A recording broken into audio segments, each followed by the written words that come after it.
So a few months back, I did a video on this channel where I took a look at a bunch of different Reddit posts from over the years, analyzing some of the worst tropes in fantasy. And while I would say maybe some of them were a little more controversial than others, on the whole, I think people generally agreed with them. And a bunch of you actually ended up giving your least favorite ones in the comments, as well as sort of saying, well, hang on a second, if this is done a certain way, it can turn out pretty well. And of course, the inverse of that particular video has to be some of the best tropes that we see in fantasy. Now, there's a lot of different ways we could go about this, but I figured, hey, if it ain't broke, don't fix it. So I took a look at some of the best Reddit posts over the last decade, in fact, on the fantasy subreddit, taking a look at some of the best tropes in fantasy. Looked a bunch of them, looked through hundreds and hundreds of comments, tried to take the ones based on the most amount of upvotes, the most amount of responses, and I compiled them here into a top 5 and then some, because there definitely were a few that stuck out to me that I felt like adding as an honorable mention on this list. Now, after this video, I've done basically covered fantasy a decent amount, but I'm going to have to tackle sci-fi as well, because as a big sci-fi reader, it's something I'm going to have to dive into a little bit. So if you enjoy this content, you want to see more book reviews, this kind of thing, be sure to hit the like and subscribe button as well. It does a lot to help out the channel and, of course, the algorithm as well. So let's get into it with number 5, the 5th most enjoyed, beloved fantasy trope, being the prophecy isn't what you think. Now, I can already off the top of my head think of some great examples of this one, but to mention most of them would be brutal spoilers, so I'm not really going to do that. However, I do agree that this is a wonderful, wonderful trope, or I would say a subversion of a trope, because so often in fantasy, you think there's the chosen one, the hero, the prophecy, things are going to go sort of the way, you expect. And there are so many great examples of so many massive fantasy IPs that really subvert this, and the final massive reveal after so many different things have happened. Usually it's the final climactic battle or what have you, all the cast has come together and you realize, wait a second, it's not exactly how we thought. Maybe it wasn't the person that the prophecy was about, or maybe it was fulfilled in a different way. But this one, I think, if done well, can be absolutely fantastic. But I do think for this number 5, it rests on a knife's edge. If you don't pull off that subversion well, if it still doesn't feel rewarding, it has to be that like, oh crap moment. I didn't think about it like that. And then, of course, for all of the, eagle-eyed fans who've been reading along the whole time going, wait, I knew it was going to be like this. Yeah, there are definitely some great moments, and a couple come to mind for sure. Unfortunately, I am the hero of ages. Ooh, so many great moments, but again, those are spoiler territory, so I won't get into that.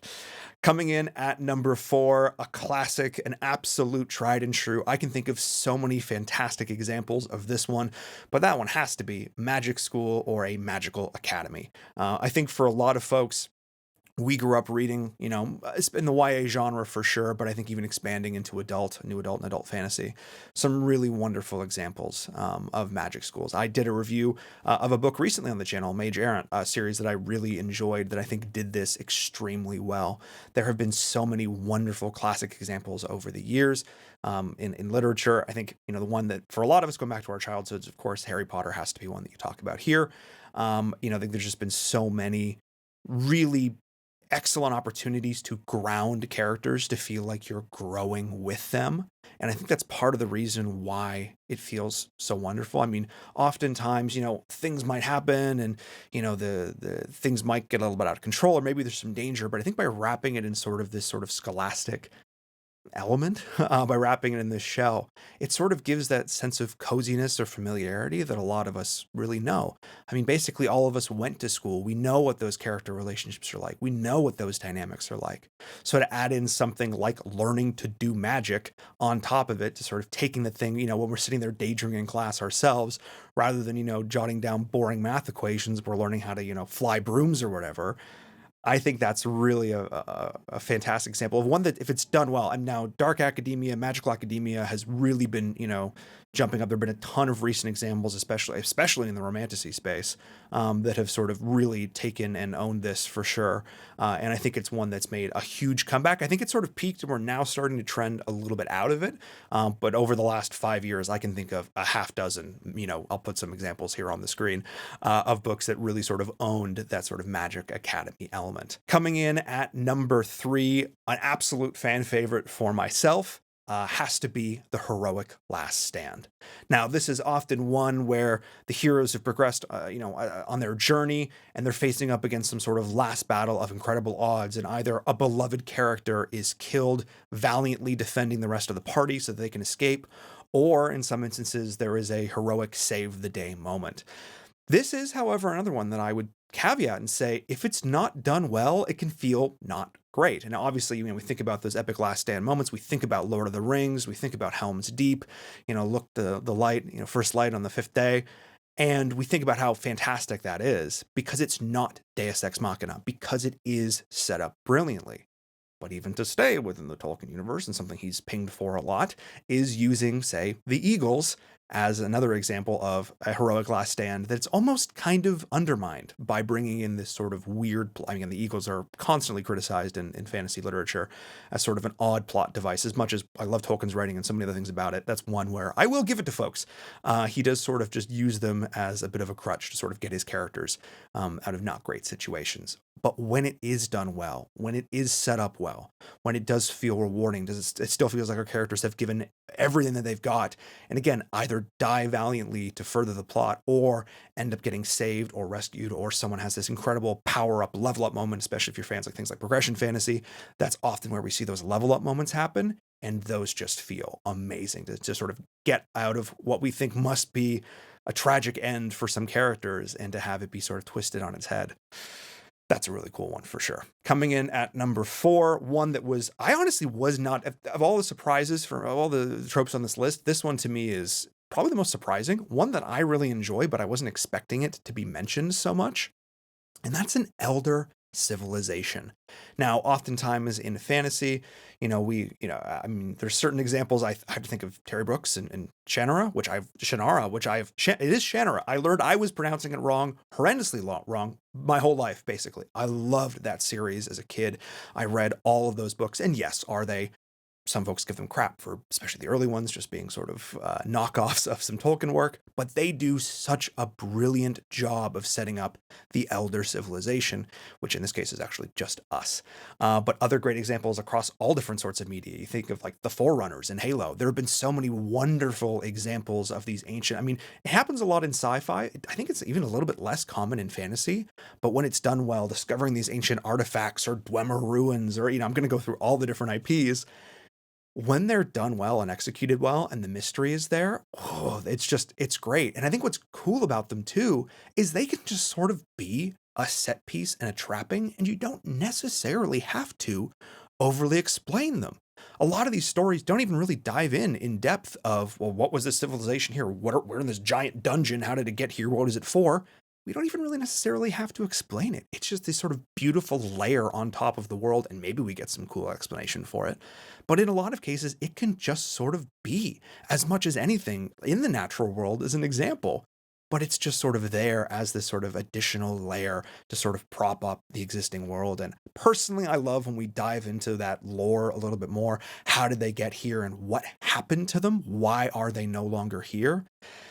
When those are explored, I think those can be really, if they're well done, can be really, really rewarding. Now, before we get into our number 1 here, I have to give a few honorable mentions. These ones are ones that I think either weren't quite commented out enough, or they're not necessarily like tropes per se. The first one, I think, being the most obvious example, which is just a heist arc. I wouldn't say that a heist is necessarily a trope. I would say it's more of a plot device, but heists are great. I think part of the reason why the first Mistborn book did so well as it did is because it really took this massive fantasy world and it distilled it down to sort of a core, premise and a core cast. Not really spoilers for the book, but, they bring everybody together to kill the Lord Ruler. That's sort of the main goal and aspiration of this. There's a big bad and we got to take him down. Maybe make some money in the process. And there have been so many other great examples. Lies of Loch Lamora, one I profiled is on my TBR for 2025, and definitely a book I'll be reviewing soon on the channel. Another big example of this. Fantasy heists are super prevalent, super cool. I think a lot of us grew up watching Ocean's 11 and those kind of movies, and when you can just combine that with magic, basically can never go wrong. If they're done pretty well, yes, we love those for sure. Another great one is sort of the combat. I didn't really know how to tag this one. The main comment that got a lot of upvotes was just like, oh yeah, I'm not actually left-handed.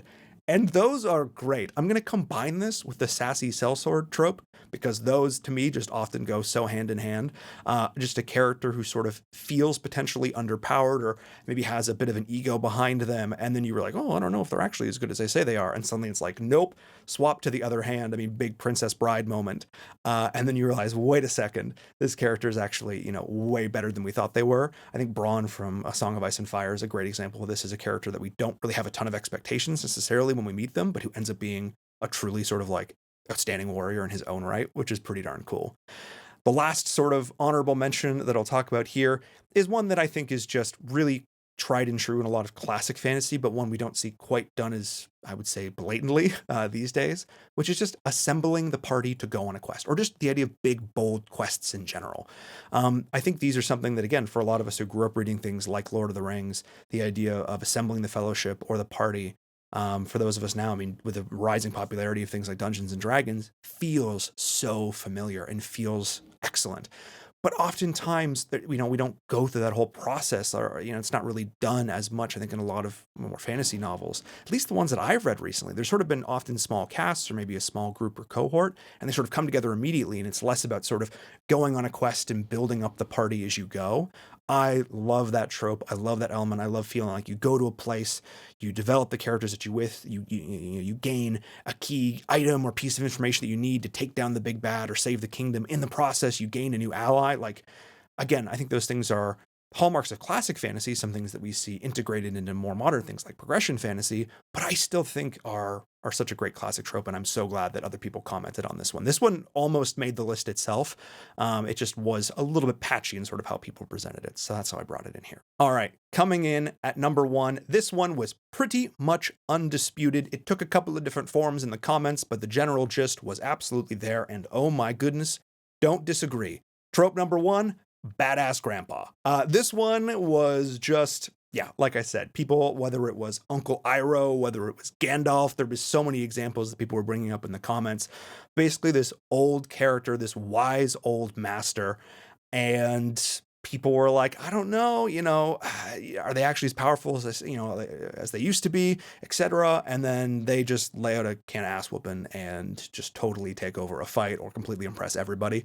Bonus points if that wise old grandpa or master also is a trainer or a mentor for the protagonist. Put those two things together and it's like the ultimate trope sandwich. Those are great, especially if it's a situation where, maybe they're an older person and they don't quite, know what they used to do. And you kind of think maybe they're a little bumbling, maybe they're not quite, don't have that edge. And then all of a sudden, like the poise sets in and that sort of facade falls away. And you're like, yes, he was the Dragon of the West. And you're just like, let's go. That's to me there's a reason it was sort of one of the most called out ones for sure across multiple of these threads, because I think we all love this idea of a character that we adore being, I don't want to say not undervalued or underestimated. Yeah, underestimated, and having them completely turn the tables on an enemy that should be too strong for them. It's done in anime a ton. It's done in TV and film. But fantasy books are the ones that did it first. And when it's well executed in one of these situations, especially if it's a character that we adore, one that has been there for our main character, yeah, we love those for sure. Were there any on this list that surprised you? Were there any on this list that you think, wait a sec, maybe I would have changed the order? Or were there some that you said, forget all these, this is the best trope. This should have been on this list? Let me know in the comments down below. We definitely still have to tackle some sci-fi for sure. I can already think of some examples off the top of my head of some really atrocious sci-fi tropes. So I'm curious to see if Reddit continues to feel the same way that I do. Because both the last video and this one, I actually agree pretty much wholeheartedly with all of them. Maybe I would have changed the order a little bit for some of these. I do think that's sort of like old wise mentor and young apprentice one. It was mentioned a few times, but I would have definitely put it on this list myself if it was just me making it. But yeah, overall, I think were some really great examples of definitely ones in more classic fantasy. I'm curious if we just took examples from like the last 12 months or the last couple of years, rather than posts like a decade ago, if these sort of would still hold true, taking a look at sort of classic examples of fantasy versus more modern ones. So like I said, again, let me know what you think in the comments. And of course, if you like this kind of content, be sure to like and subscribe, and I will see you all next time. Cheers.